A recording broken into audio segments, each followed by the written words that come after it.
Animal form एक English पुस्तक है, पर हमारे बहुत सारे रीडर जो हिंदी में बुकें पढ़ने में इंटरेस्टेड हैं, वह इस बुक की स्टोरी जानने के लिए बहुत ज़्यादा इच्छुक रहते हैं। पर दोस्तों, सबसे बड़ी परेशानी जो है वह है इसकी लैंग्वेज यानी कि इंग्लिश। तो फाइनली मैं आपके लिए एक ऐसी बुक लेकर आया हूं जो आपको हिंदी में इसकी स्टोरी जानने के बताएगी, टेक्स्ट बाय टेक्स्ट। अगर आप इस बुक को पढ़ने में फिर भी इंटरेस्टेड नहीं हैं क्योंकि यह काफ़ी बड़ी है, तो मैं आपको अपनी इस वीडियो में इस बुक की पूरी समरी वीडियो दूंगा। तो प्लीज़ वीडियो को लास्ट तक वॉच करते रहिए, क्योंकि मैं आपको इस वीडियो में पूरी इस बुक की स्टोरी बताऊंगा पूरी तरह से कि इस बुक में क्या क्या हुआ था। चलिए वीडियो शुरू करते हैं, पर उससे पहले आप सभी से रिक्वेस्ट है कि आपको अगर मेरी तरह बुक पढ़ने में इंटरेस्टेड हैं और आप भी हैं बुक का कीड़ा, तो प्लीज़ चैनल को सब्सक्राइब कर दीजिए, साथ ही साथ ब्लैक कलर के बेल आइकन को भी प्रेस कर दीजिए ताकि जब भी हम वीडियो डालें उसका नोटिफिकेशन सबसे पहले आपको मिल जाए। चलिए शुरू करते हैं आज का बुक समरी वीडियो। दोस्तों, आपको सबसे पहले इस बुक में प्रमुख 3 कैरेक्टर से बहुत ज्यादा परिचित करवाया जाएगा। नंबर 1 है जॉन, नंबर 2 है स्नोबेल, नंबर 3 है नेपोलियन, नंबर 4 है बॉक्सर और नंबर 5वां है बेचनी वेल। तो देखना अब यह है कि यह जो 5 कैरेक्टर हैं इनकी क्या भूमिका होने वाली है इस बुक के अंदर। दोस्तों, जैसे ही आप किताब की कहानी की तरफ पहला कदम रखते हैं तो सबसे पहले आपको जॉन से परिचित करवाया जाता है, क्योंकि इस फॉर्म का मालिक है। यानी कि फॉर्म दोस्तों वह होता है जहां पर जानवरों को पाला जाता है। दोस्तों, यह जॉन जो है वह वहाँ का मालिक है। दोस्तों, जॉन बहुत ही गलत आदतों का शिकार है, जैसे कि वह शराब मदिरा का बहुत ज़्यादा अधिक सेवन करता है।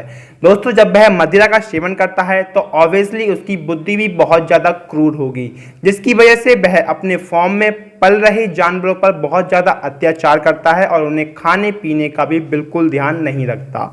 दोस्तों, एक दिन क्या होता है कि जॉन बहुत अधिक ज़्यादा शराब का सेवन कर लेता है और जिसकी वजह से वह उन सभी जानवरों को खाना देने भूल जाता है। तो भूख एक ऐसी चीज है जो हर किसी को बोलना सिखा देती है। दोस्तों, इस फॉर्म में आपको एक बूढ़ा पिग देखने के लिए मिलेगा। वह बूढ़ा पिग बहुत ज़्यादा बीमार है और उसकी कुछ दिनों में ही मृत्यु होने वाली है। इसका कारण सिर्फ एक ही है, खाना ना मिलने की वजह। दोस्तों, वह बूढ़ा पिग सभी जानवरों को एकत्रित करता है उस फॉर्म के अंदर, यानी कि वह उन सभी की मीटिंग जोड़ता है।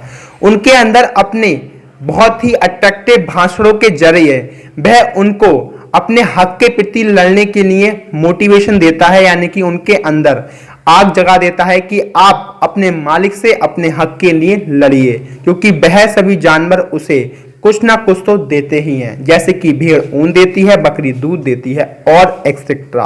तो दोस्तों, बस सिर्फ यही भाषण देते देते वह बूढ़ा पिग खत्म हो जाता है। वह तो खत्म हो जाता है, पर उसी पूरी मीटिंग में जितने भी जानवर आए थे उन सभी के अंदर प्रतिशोध की भावना जाग उठती है।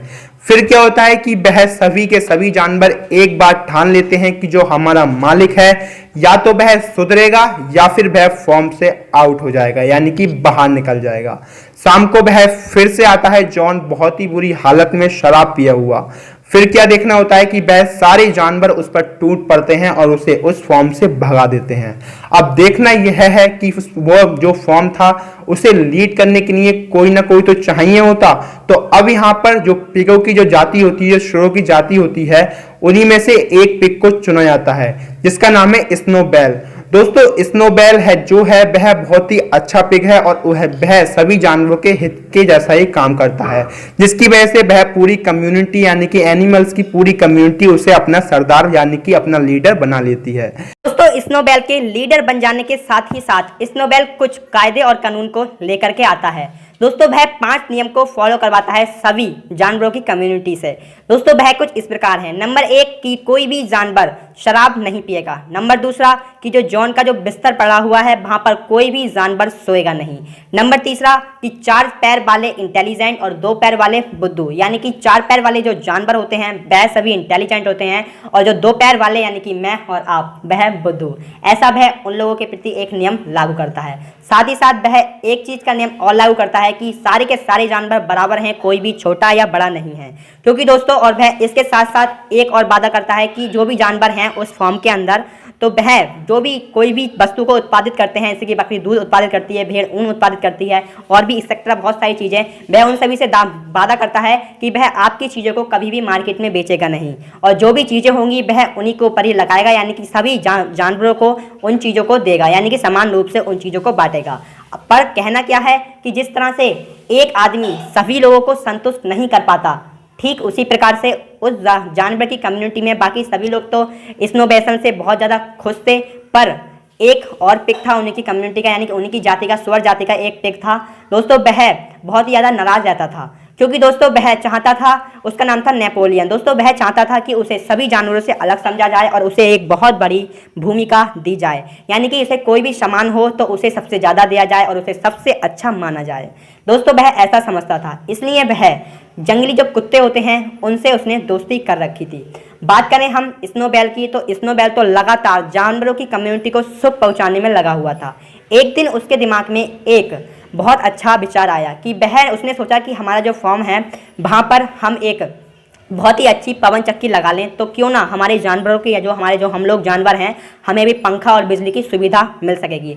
जैसे ही उसने सारी जानवरों की कम्युनिटी की मीटिंग इकट्ठी करी और वहाँ पर अपने विचार को प्रस्तुत किया, तो वही नेपोलियन खड़ा होकर बोला कि यह जो विचार है यह आपका नहीं है, यह मेरा विचार है और आपने मेरे विचार को कॉपी किया है और मैं इस जो जानवरों की कम्युनिटी है मैं आपसे ज़्यादा इनकी सेवा करना जानता हूं। और यह कहने के बाद वह अपने जंगली कुत्तों के साथ स्नो बेसन पर जो बहुत ही ज़्यादा हड़बड़ाया और जिसकी वजह से जो वो लीडर था स्नो बेसन, वह छोड़ करके फॉर्म को उसे भगा दिया और उसे बहुत दूर तक रफ्ता कर आए जो कुत्ते थे जंगली। अब देखना यह है कि नेपोलियन जो है वह किस तरह से शासन करता है।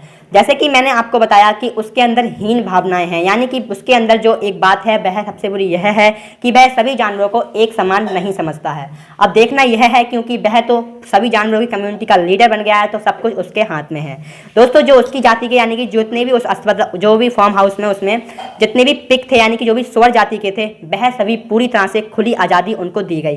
साथ ही साथ और जो भी और छोटे जानवर थे उन पर हर तरह का प्रतिबंध लगा दिया गया और उन्हीं लोगों से बहुत ज़्यादा काम करवाया गया दोस्तों। जो पवन चक्की बनने वाली थी उसका काम भी बहुत ज़्यादा अधिक सिर्फ जो छोटे जानवर थे, जो तुच्छ जाति के बंदर वगैरह जो थे, उन सभी से करवाया गया दोस्तों। इसी जाति में एक घोड़ा था बॉक्सर नाम का, वह बहुत ज़्यादा मेहनती था। नेपोलियन बाकी सभी लोगों को बहुत कम खाना देता था और सुअर जो जाति के थे उन्हें बहुत ज़्यादा खाना देता था, पर उसके बावजूद भी जो घोड़ा था बॉक्सर, उसकी भी एक तमन्ना थी कि यह पवन चक्की हम बनाएंगे और इसे हर हालत में बनाकर ही रहेंगे, जिसकी वजह से वह खाली पेट भी उस चक्की को बनाता था, जिसकी वजह से वह पूरी चक्की बन जाती है।